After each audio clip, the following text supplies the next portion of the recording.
নমস্কাৰ বন্ধুসকল, পুনৰ এক নতুন ভিডিঅ'লৈ আপোনালোক সকলোকে স্বাগতম জনাইছোঁ। বন্ধুসকল, আজিৰ এই ভিডিঅ'টোত মই আপোনালোকক ক'ম পিম্পলছ কি কাৰণত হয় আৰু পিম্পলছ নহ'বলৈ সাধাৰণতে কি কৰা উচিত। গতিকে ভিডিঅ'টো শেষলৈকে চাবলৈ নাপাহৰিব আৰু লগতে ভিডিঅ'টো লাইক আৰু চেনেলটো ছাবস্ক্ৰাইব কৰি দিবলৈ নাপাহৰিব।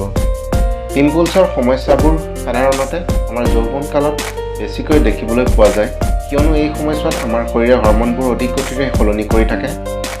ইয়াৰ ফলত আমাৰ শৰীৰত হৰম'ন লেভেল ডিষ্টাৰ্বিং হৈ যায় আৰু তাৰ লগে লগে পিম্পলছ ওলাবলৈ আৰম্ভ হয়।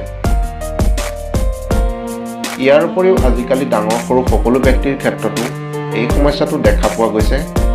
ইয়াৰ কাৰণটো হৈছে আজিকালি ভেজাল খাদ্য সমস্যাৰ ফলত আৰু দূষিত জলবায়ুৰ ফলতো পিম্পলছৰ সমস্যাবোৰ হোৱা সাধাৰণতে দেখা গৈছে। বন্ধুসকল, পেটত কবজ জমা হোৱাৰ কাৰণতো পিম্পলছৰ সমস্যাই দেখা দিয়ে। বেছিকৈ ব্ৰেইনত ষ্ট্ৰেছ ল'লে আৰু লগতে শৰীৰত অন্য কিছুমান বেমাৰ থকাৰ কাৰণতো পিম্পলছৰ সমস্যাবোৰ হোৱা দেখা যায়। বন্ধুসকল, কেতিয়াবা স্কিনৰ প্ৰব্লেম থকাৰ ফলতো পিম্পলছৰ সমস্যাবোৰ হোৱা দেখা যায়। বন্ধুসকল, কেতিয়াবা ভালদৰে খোৱা বোৱা নকৰাৰ কাৰণে আমাৰ পেটৰ গেছ কবজ সমস্যাবোৰ হ'বলৈ ধৰে।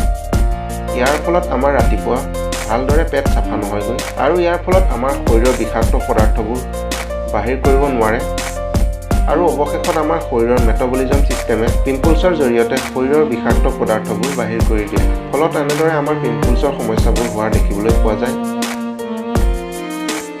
বন্ধুসকল, কিছু লোকৰ স্কিনখন বহুত চেঞ্চিটিভ থাকে। অধিক বেছি চেঞ্চিটিভ স্কিনৰ লোকসকলৰ ক্ষেত্ৰতো পিম্পলছৰ সমস্যাবোৰ হোৱা দেখা যায়।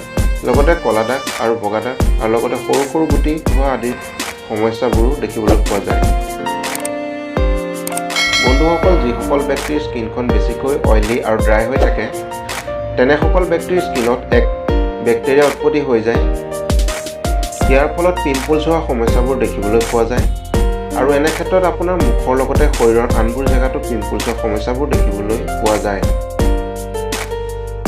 বন্ধুসকল, কেতিয়াবা মেডিচিনৰ ছাইড এফেক্টৰ কাৰণত আমাৰ ডাইজেষ্টিং ছিষ্টেম ডিষ্টাৰ্ব হৈ যায় আৰু আমাৰ শৰীৰত পিম্পলছৰ সমস্যাবোৰ দেখিবলৈ পোৱা যায়। বন্ধুসকল, এটা কথা সদায় মনত ৰাখিব, পিম্পলছ হ'লে আপুনি কেতিয়াও লগে লগে চেপি উলিয়াবলৈ চেষ্টা নকৰিব।